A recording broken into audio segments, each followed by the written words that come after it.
Dans les Pays de la Loire, la Fédération régionale des centres d'initiative pour valoriser l'agriculture et le milieu rural accompagne les agriculteurs, notamment pour la mise en place des systèmes fourragers à base d'herbes.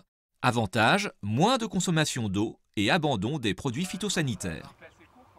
Les CIVAM, c'est des associations d'agriculteurs qui sont chargées d'une part de promouvoir les pratiques d'agriculture durable et puis d'autre part de valoriser d'autres initiatives concernant le milieu rural.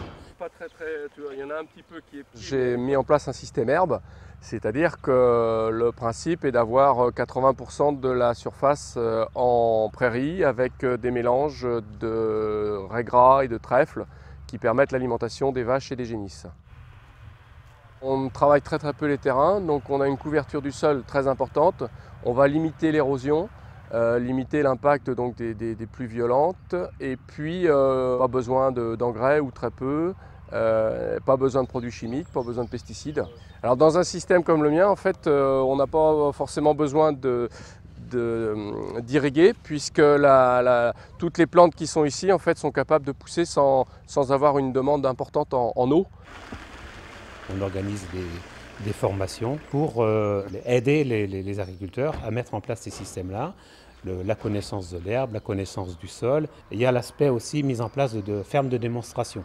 Et puis il y a l'action auprès des pouvoirs publics, parce qu'on voudrait que cette mesure soit à nouveau accessible sur l'ensemble du territoire, à tous les agriculteurs qui veulent mettre en place des systèmes herbagers. Nous devons assurer, en termes de collectivité, une eau potable, de qualité, et aussi à un coût le moins élevé possible.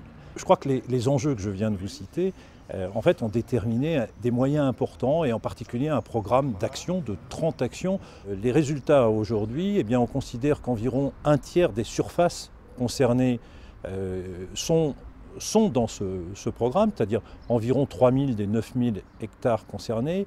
Et puis il y a un deuxième résultat qui est peut-être moins concret, mais qui est largement tout aussi important, c'est la qualité du partenariat qui a pu être mis en place avec les agriculteurs.